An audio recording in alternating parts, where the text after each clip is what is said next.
Just recently, my husband, 31, was promoted to assistant manager of the warehouse. We both work on the ups of 50 hours a week. I am shift manager at a behavioral disorders facility.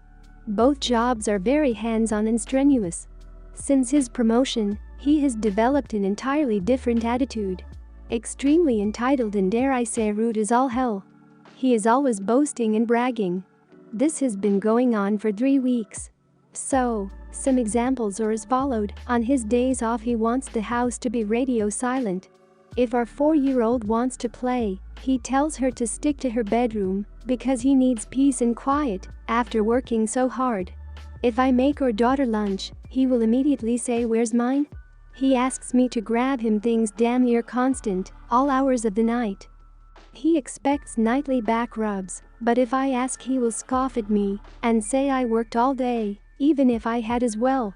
He expects meals that he likes made every night, regardless if me or our daughter like the meal or not. He also now acts like he has full say over the money because he makes more. Last night was the tip of the iceberg for me.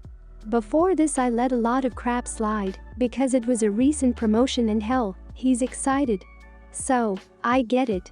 But last night around like 11 p.m., I was in bed scrolling through my phone. He comes into the bedroom, lays down and says, "Babe, you should go make me some ice cream. I want the chocolate drizzle on it. And oh, don't forget the cashews." Then he starts scrolling through his phone. I ignore it because I feel at this point I was going to snap. He then shook my leg and said, "Did you hear me?" So I responded with, "Yeah. I did hear you, and no. Go make it yourself. You were literally just out there. Your sense of freaking entitlement is way out of line. Do crap for yourself." He became offended and instantly, like freaking clockwork, said, "But I work all freaking day." So I snapped back with, "Yeah, I did too. In fact, I work 12 hours to your 8. Like I said, do crap for yourself." He is now saying that he is not acting entitled and that I was just taking my bad day out on him and that everything I said makes him feel unappreciated. Am I the idiot? Did I push it too far? Not the idiot. Nip it in the bud unless you want your child learning that this is okay for her future. Don't let yourself be silenced. You are 100% in the right. Even if you hadn't worked all day, you're still not his maid, you're not a servant. And your daughter having to stay in her room because he wants silence? He can go to his room if he wants to be left alone, not make the 4-year-old be confined to a room. I would never let my child be treated like a second-class citizen ever, but especially not in her own home. She and you have just as much a right to exist. Him make noise, take breaks and say no just like him. You are both people as well and should be treated as such. Not the idiot. Why isn't he playing with his kid? Why isn't he making the kid lunch? I'm pretty sure your kid has 2 parents, not 1. He shouldn't be working outside the home, and then you working outside and doing all of the things inside the home.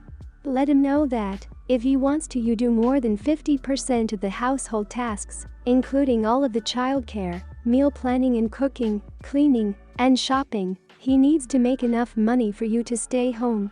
And even when that's the case, it doesn't mean you do everything at home and never get a break. And if he can't make enough money to do that, then sorry. Guess he'd better work harder at that job that makes him so tired. Mostly not the idiot, but somewhat everyone's the idiot here. Him much more than you, but if you are not sharing with him and are just getting frustrated and then lashing out, that's not good communication. He shouldn't be acting this way, but if you don't share with him in a constructive way how you are feeling, how can you be surprised when he does not receive it well and just get defensive? You need to have a talk about how he has acting and lead with love. "I'm so happy for your promotion. It's great for our family and you deserve it, but I need you to be more supportive and loving around the house to me and our daughter. It feels like I'm your employee recently. My roommate, 29, and I, also 29, have been living together for 9 years. This whole time, I filed her taxes every year until last year. Every year, she'd hand me her W-2, SS card, and ID, and I go to my sister's place to file her taxes online. I get my sister's help because I'm dyslexic and don't want to accidentally mix up any numbers while filing. I would always ask my roommate if she wanted to go with us, and she would refuse, choosing to stay home and watch shows instead. Whenever my sister helps me with taxes, I treat her out for lunch as thanks, whether this be going to a restaurant, fast food, or getting delivery of her choice. This is where my frustration with my roommate comes in. She would never go with me to file her taxes, saying that she trusted me. I'd take screenshots of everything to show her what was filed, how much she would get, etc. When she'd get her tax return, she'd accuse me of stealing some of it, though I could always prove that I didn't.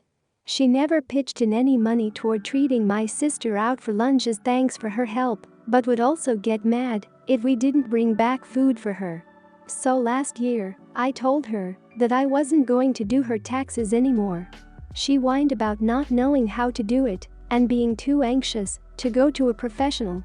I told her that she should have been more involved before, and I don't want to do everything for her. She never went to a professional to get her taxes done and didn't do it herself. She didn't file at all last year. This year, she asked me to do her taxes, and I refused.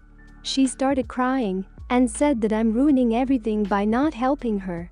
She complained to her friends at work about this, who all told me that I am being unnecessarily mean and I should help her out because she clearly isn't responsible enough to do this on her own.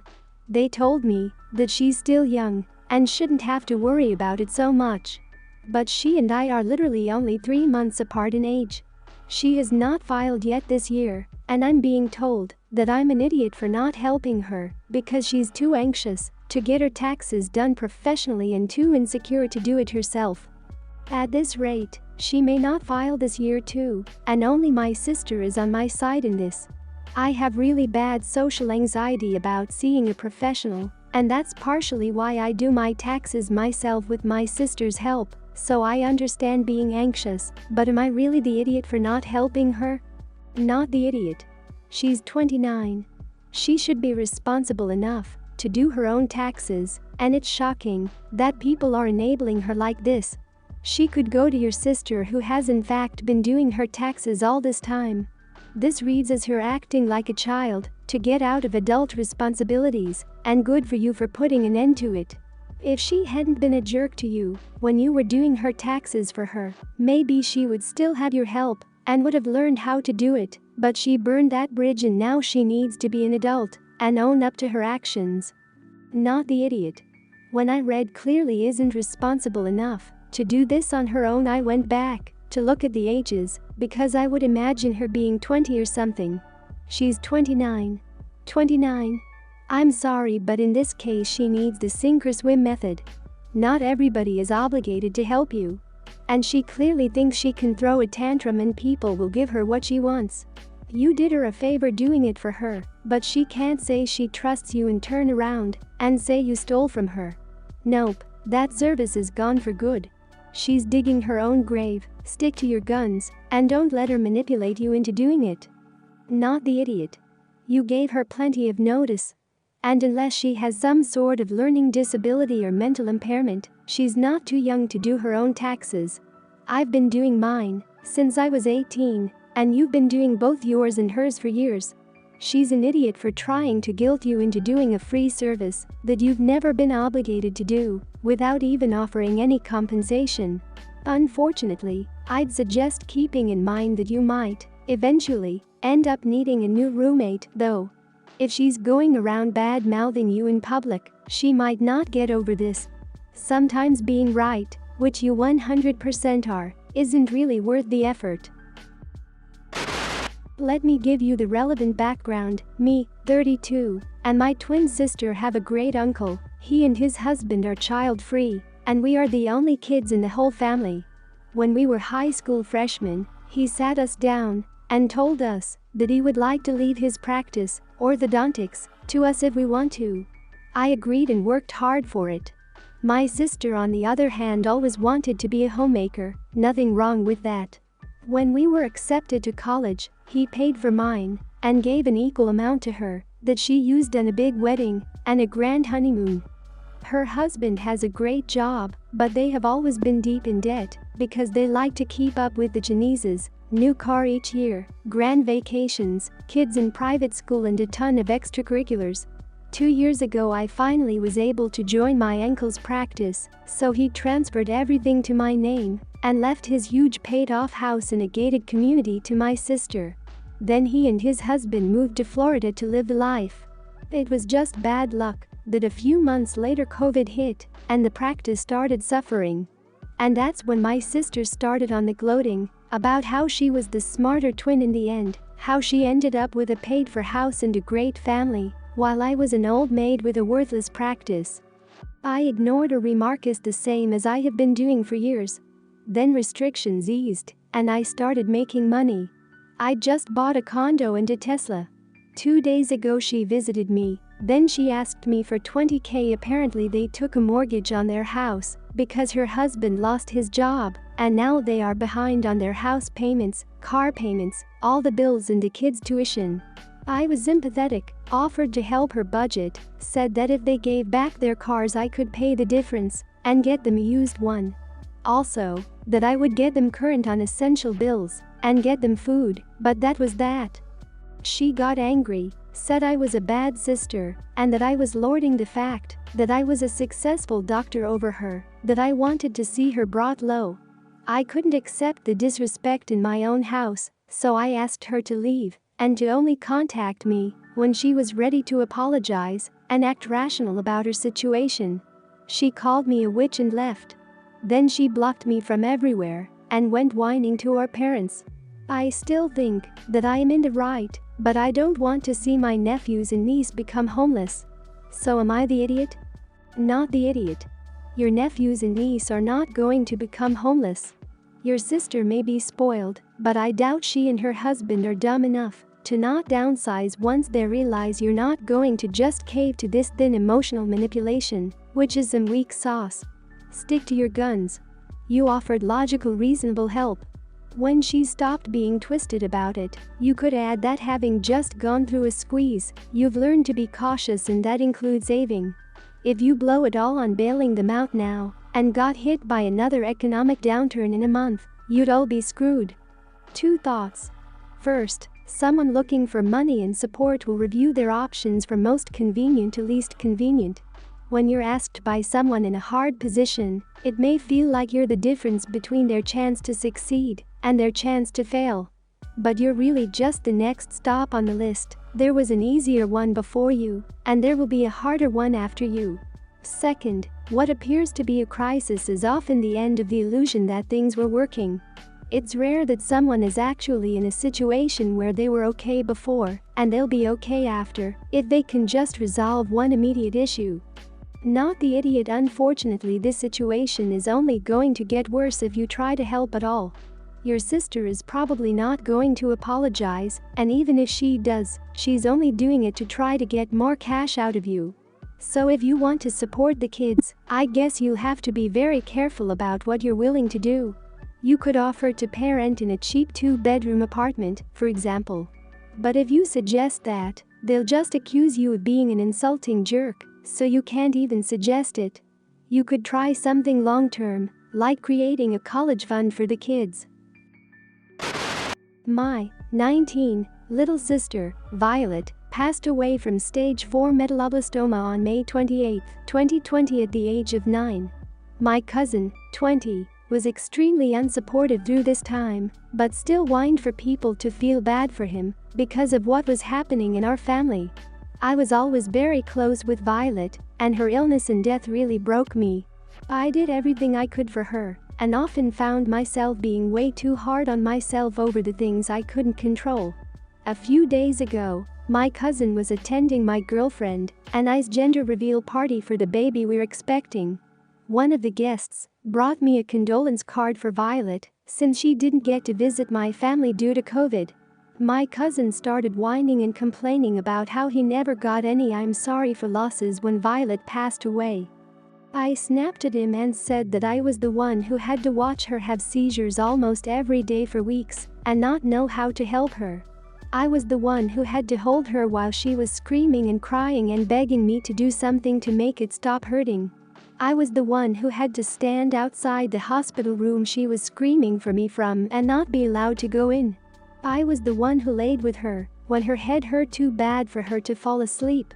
I was the one who held her hand while she screamed because she was scared of the IV. I was the one who held her hair back when she was throwing up.